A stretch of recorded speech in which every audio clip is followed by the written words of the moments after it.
Well, we just saw on Monday the next chapter begin in the horrific Idaho murders case. Bryan Kohberger being arraigned on all of the charges, the one count of burglary and then first-degree murder against the 4 college students in their home on King Road in Moscow, Idaho. It was an interesting hearing, I guess. I mean, it was pretty much what was to be expected. A lot of yeses, a lot of nos, a lot of just one-word responses from Kohberger. But when it came to a very specific moment that I think a lot of us have been waiting for, he didn't say shit. And this he just sat there chewing on his mouth. Did you happen to see him gnawing on the right side of his mouth? I did. I was trying to read, like, I try to figure out what, the body language means on that, but I wouldn't have a body language person on. But yeah, I did notice that. But it was, what do you plead? And the way of doing this is to stand silent. That's that. But you literally state to the judge, we're going to stand silent. And his attorney did stand up and say, Judge, we're going to stand silent. And he said, very well. And then I'm going to put down not guilty for that. I don't really know how this affects anything of him standing silent on the plea, because he was forced to make a plea if he wasn't going to verbally do it himself, and the judge will just plead not guilty on the record. So that is where that sits. The only thing I could think of is maybe it has some sort of inroad when it comes to them deciding if this is going to be a death penalty case or not. That's a possibility. And I don't know enough about, I guess, things like this to know why it makes a difference that he didn't say anything. I mean, he was speaking, so it's not like he decided he wasn't going to talk at all. No. He did say yes several times. Yeah. But then what is this stand silent thing that he did? It's weird. I think it's a control thing more than anything else, because I think he's obsessed with trying to control the narrative of anything that he can. And if that was the one thing he could do that he was going to be in control of and could do, he was going to do that. I don't think he wanted to give anyone the satisfaction of pleading at all. I think it was very much, screw you. You all want me to say this. Either way, I'm not going to do it. So I found that to be rather odd, but not guilty is the plea that has been entered for Kohberger. Now there's more to come. There are going to be 2 more hearings coming up shortly. There's one on June 9th that's going to be addressing the gag order that the media wanted to have pulled back a little bit, as well as the Gonzalez attorney wanting clarity so that he can speak on behalf of the client. So June 9th is when that one will be going down. Another one on June 27th to address cameras in court. Will this end up being televised or will it not? I would hope that at the very least we at least get audio out of this, like we did with the Daybell trial. But I would think you would. I think the public wants to know about this. It was something that, the public, they were terrified for the longest time. And I think it's a way to give closure to the community, to know that this is being handled in a certain way. I think it's really important. This is a public venue. I think the public needs to be part of it. I don't know why courts have the right to say no to things like this. Why don't we have every trial have some sort of access to watch it, to view it? These are, public events, and people are being tried in the court, our public system. It's not the court of public opinion. And I think you'd have less public opinion if there was more transparency on things like this. Yeah, absolutely. I think it's really important. This is our tax money. Not yours and mine, but the taxpayers of that community. Mm-hmm. This is their court system. They have a right to know what's going on. And while certain things will be public afterwards, I think people do have a right to know what's going on during it as well. This is something that terrified this community for quite some time. Yeah, completely. They didn't know if there was still a killer on the loose for a good month or so. And we were covering it at the very beginning. There was heavy criticism on the police because their PR in terms of how they came across to the public was not good. It really, but at the end of the day, they really did do a good job. They were very much on top of this guy and did not tip their cards at all. But I do think it could have been handled a little bit better because there was a lot of just no confidence votes, I think, and especially for the family. The families that were sitting there, too, really feeling like it was a Keystone Cop type situation. It wasn't. Yeah. At the end of the day, they did a great job. But when you're sitting there and your daughter is dead and you feel like the investigation is not going in a way that it should, and granted, it is just one's feelings, but it's a feeling of a parent who lost their daughter that is all now being investigated. I don't know. I think that could have been played a little bit better. How? I don't know. But it was very confusing to many at that moment in time. We've learned some new interesting developments in the case against Kohberger. One being shortly before the murders took place, he had a friend that was concerned because there had been items in her home that had been moved around. Mm-hmm. And that was really bizarre. And, well, she didn't call the police. Nothing was stolen. Who'd she call? Her new friend, Bryan Kohberger. Oh, God. And what did Bryan do? Bryan installed security cameras around the place. And if he wanted to, he could easily log into those very same security cameras himself to have himself a little peek.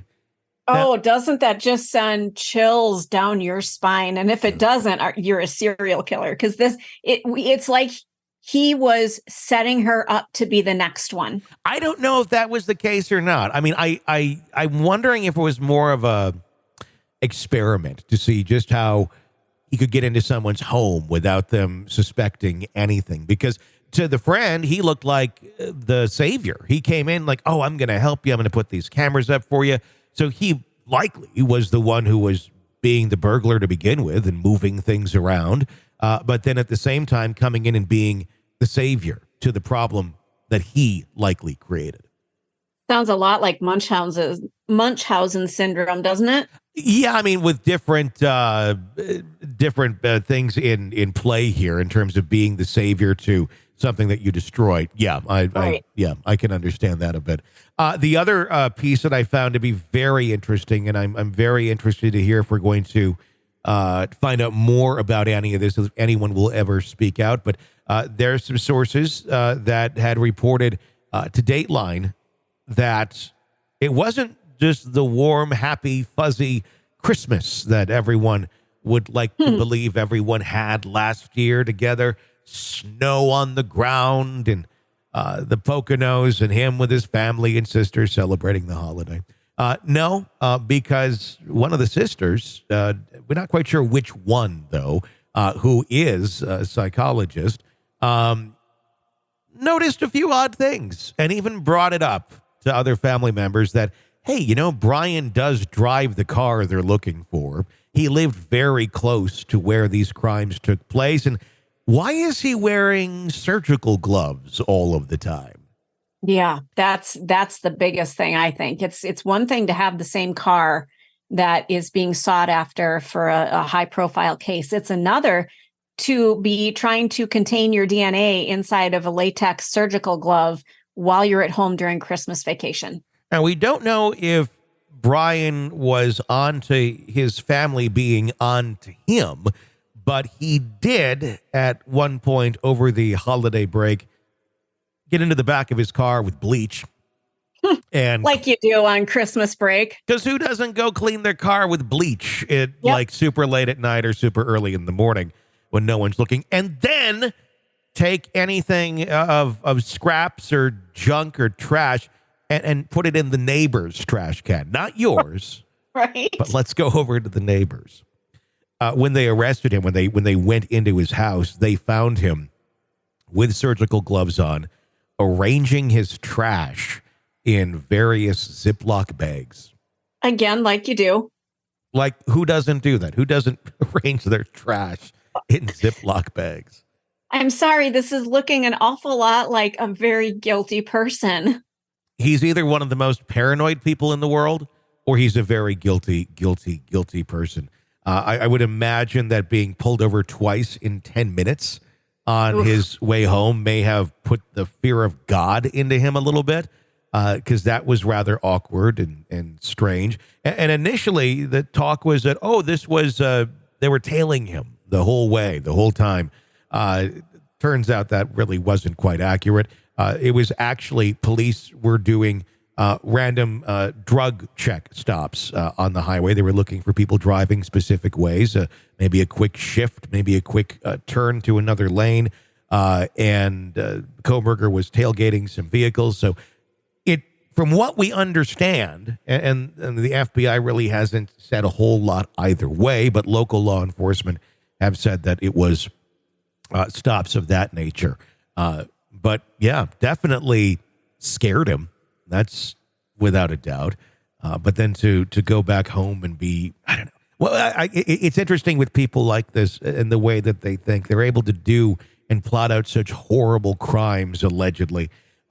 Yet they're oblivious as to how some of their actions and what would be everyday life come across to others.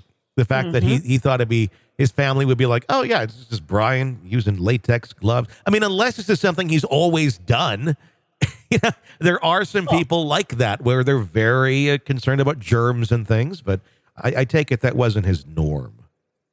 Well, and that's why it stood out to his family members. It's one thing if you're like Sheldon on Big Bang Theory, and needing Purell and a napkin over things before you'd touch it. But it sounds like this was really out of the ordinary for him. So it caught their attention. Like, what's this about?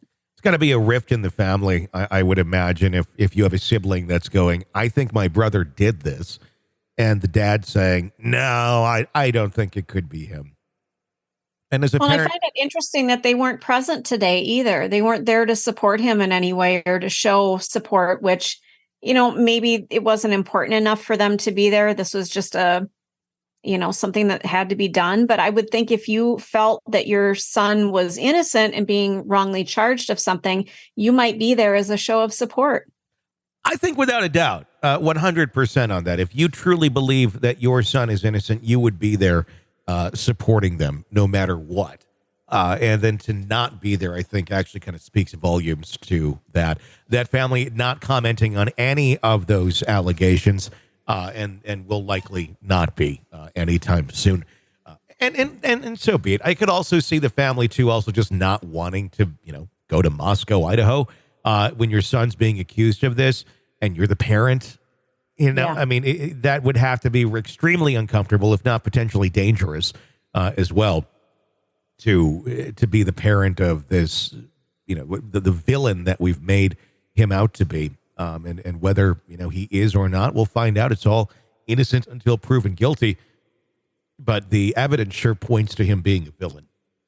It really does. And his family, there's no way they could stay in a hotel somewhere, unless they were under an alias. There's no way they could make reservations anywhere for dinner. There's just no way they could have snuck in under the media attention. There's no way. Now, I mean, I do feel bad for that family as well, because they're going, this is something nobody signs up for. Nobody's like, hey, I suppose some people do teach their children how to be killers, but I don't think they did. I think this is, acting out on his own fruition. And then everyone has to be in the wake of the destruction that he allegedly created. And that includes his own family that are also victims in this way. Obviously, they didn't lose a son by murder, so it's very different. But they certainly are losing a son for the crimes that he committed, and rightfully so. But again, not their fault. They're going through their own deal of suffering, very much like BTK's family and such, that all those years later, that sort of thing scars you and makes life rather difficult to continue going forward with. Well, and did I hear correctly that there's a member of his family that worked in the mental health field that lost their job recently? They both did. Oh, wow. Both sisters lost their jobs because of the publicity of the case and just the onslaught of attention that was, media's reaching out to anybody and everybody to talk. and it became too much of an issue to keep them.